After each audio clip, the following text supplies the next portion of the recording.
Сәлем, бүгін сіздермен осындай кішкентай гүлдің тоқылу жолын үйренеміз.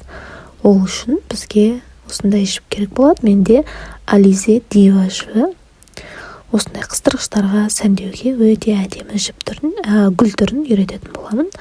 Ол үшін Katsuo Amigurumi-ді қолымызға осылай орап аламыз. Міне, дәл осылай қолымызға орап, күрчекке жібімізді осылай іліп, міне, кольцо дайын болды. Бізде ауада екілмегіліп аламыз.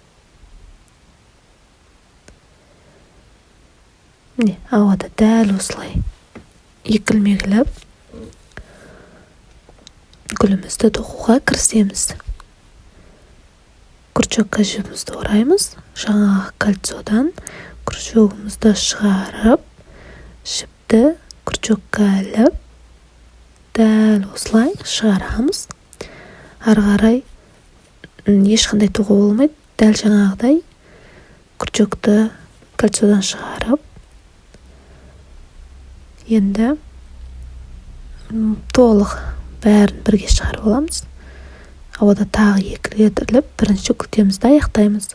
Осылай күрчекті іліп, дәл осылай жіптен шығарып аламыз. Бұл бірінші күлтеміз аяқталды. Екінші күлтемізді дәл осылай тоқып шығамыз.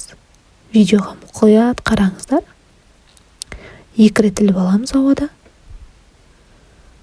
Содан соң күрчекке жібімізді орап, дәл жаңағыдай шығарып аламыз. Дәл жаңағыдай күрчекті шығарып іліп аламыз. Тоқымаймыз. Күрчекке жіпті орап, екінші рет аламыз.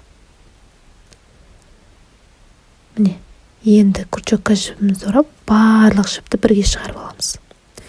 Екінші күлтеміз дайын. Енді үшінші күлтемізді тоқуға кірісеміз. Екінші күлтемізді аяқтамайлы, енді осылай аяқтаймыз.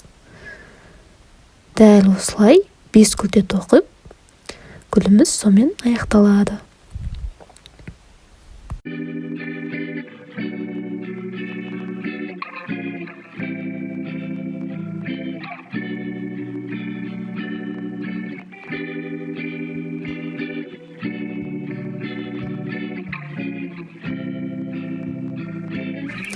Гүліміз аяқталды. Кішкентай гүлдер.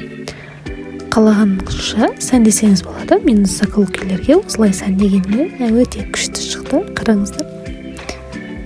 Сүйкімді гүлдер пайда болды.